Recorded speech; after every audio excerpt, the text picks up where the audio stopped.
সুপ্রিয় দর্শক, আসসালামু আলাইকুম। আজকের শিরোনাম, ফেরেশতা যখন জানটা টেনে বের করে তখন কি ঘটে। আল্লাহু আকবার, আল্লাহু আকবার। আপনি কি কখনো গভীরভাবে ভেবেছেন মালাকুল মউত বা আজরাইল আলাইহিস সালাম কিভাবে জান কবজ করেন? মৃত্যুর মুহূর্তটা কেমন হবে? মরণ ঠিক কেমন জিনিস? রাসূল সাল্লাল্লাহু আলাইহি ওয়াসাল্লাম বলেছেন, যখন কোনো কাফের বা পাপী মানুষের মৃত্যুর সময় আসে, তখন মৃত্যুর ফেরেশতা তার জানটাকে শরীর থেকে টেনে বের করে, ঠিক যেন কাঁটাযুক্ত লোহার কাঁটাগাছকে ভেজা উলের ভেতর ঢুকিয়ে টেনে বের করা হয়। ভাবুন তো কতটা যন্ত্রণা।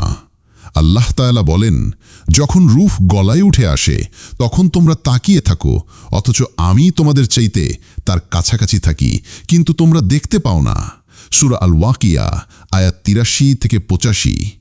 ফেরেশতা আসে কঠিন রূপে, তার হাতে থাকে আযাবের কাপড়, জানটা টানতে টানতে বের করে, আর সাথে সাথে শুরু হয় কবরে শাস্তির প্রস্তুতি।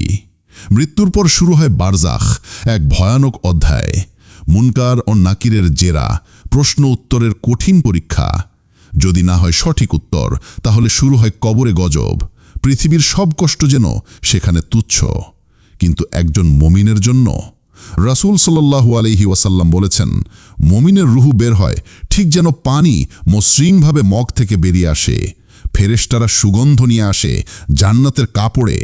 জানটা বের হওয়ার সাথে সাথেই বলা হয়, হে প্রশান্ত আত্মা, ফিরে এসো তোমার প্রতিপালকের দিকে, সন্তুষ্ট হয়ে, সন্তুষ্টি অর্জন করে। সূরা ফাজর আয়াত ২৭ থেকে ২৮। প্রশ্ন হলো, আজ আমরা কিভাবে জীবন কাটাচ্ছি? যদি আজই সেই ফেরেশতা এসে দাঁড়ায়, প্রস্তুত তো? আজই ফিরে আসি আল্লাহর দিকে। জীবন খুবই ক্ষণস্থায়ী, তাই এখনই বদলে ফেলুন নিজেকে। নামাজ পড়ুন, তওবা করুন, আল্লাহকে ভালোবাসুন। আজ রাতেই আল্লাহর কাছে কাঁদো জাহান্নামের আগুন থেকে বাঁচার জন্য। ফলো, লাইক, কমেন্ট করুন যেন এমন আরও কন্টেন্ট আপনার কাছে পৌঁছে যায়।